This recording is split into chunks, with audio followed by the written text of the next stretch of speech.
Leaders. How ugly will it get? After election night in America, complexity will meet conspiracy with baleful results.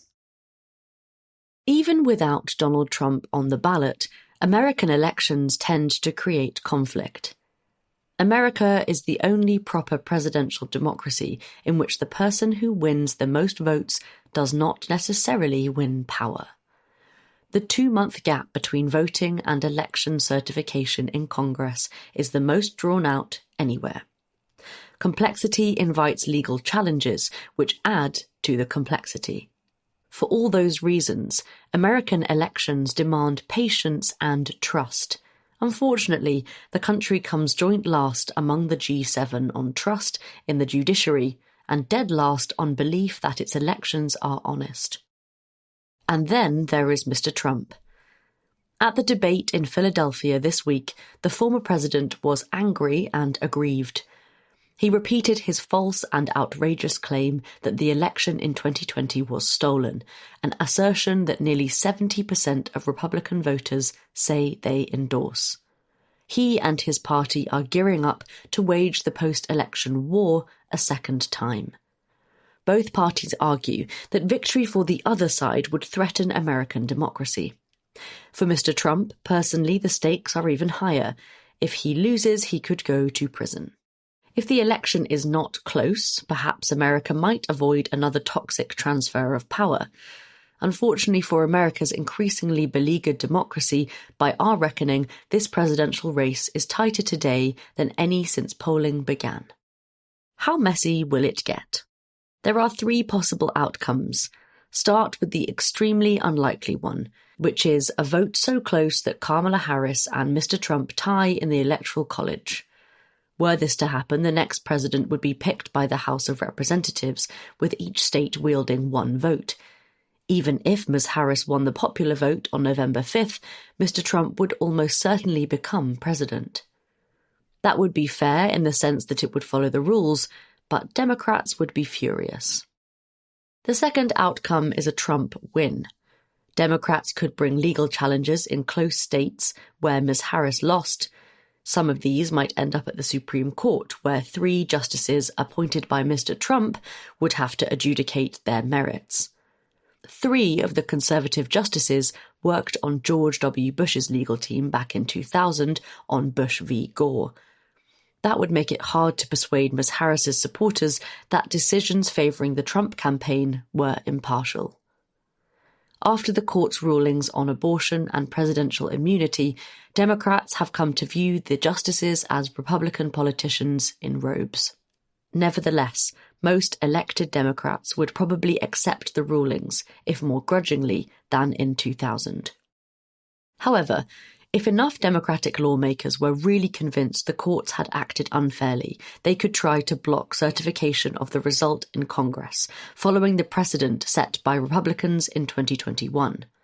Then, 139 House members and 8 senators, all Republicans, voted to reject the results. A reform of the Electoral Count Act passed 2 years ago raises the threshold so that 20 senators and 87 members of the House would have to object. In the unlikely scenario that those preliminary votes passed, Democrats would probably lose the subsequent full votes of both chambers.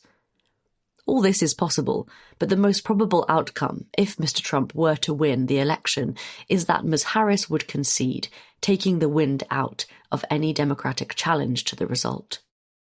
If Ms. Harris wins, Mr. Trump will not be so gracious.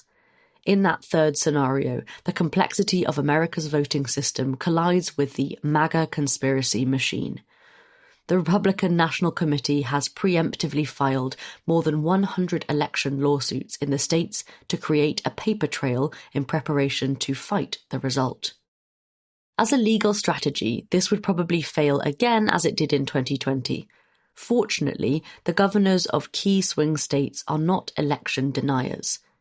Lawyers who might be tempted to bring conspiracy theories to court ought to be deterred by the example of Rudy Giuliani, a Trump bagman who was bombarded by lawsuits. If some cases do get to the Supreme Court, John Roberts and the 3 Trump-appointed justices may well be keen to demonstrate their independence by rejecting weak challenges. Democrats might yet come to see the Supreme Court as a guarantor of democracy. Yet a new Stop the Steal movement could fail legally while succeeding politically. In the last election, a shocking number of House Republicans voted to reject the result. Since then, the party has only become more beholden to Mr. Trump. Members either sincerely believe the other side wins only when it steals elections, or go along with that idea in public. Those who refuse, Liz Cheney, Mitch McConnell, Mike Pence, Mitt Romney, have been sidelined. If congressional Republicans did indeed secure a vote to overturn the election, they would probably lose. But the retailing of conspiracies could make the stolen election myth even stronger. One possible consequence of this myth is political violence. The Capitol will be so well policed in January 2025 that there will be no repeat of riots on January 6th. But local police, the Secret Service and the FBI will have to prepare for protesters descending on state houses and for the risk of assassination attempts against lawmakers. About 20% of American adults say that they are open to the possibility of using violence for a political end. In a large, well-armed country, you do not need many of them to mean it for that threat to be scary. The other consequence of the stolen election myth is the continuing degradation of American democracy. To be clear, America will still see a peaceful transfer of power in January 2025. Neither side will be able to install a president who lost by the rules. But that is a minimal definition of democratic success. In the broader sense, elections are meant to generate the consent of the people to be governed, even by a president for whom they did not vote. That requires voters to believe that the process is fair and can be trusted, so that their side has a decent shot in 4 years. Each time people feel that an election lacks legitimacy, the day draws closer when one side or the other breaks the system rather than accept the result.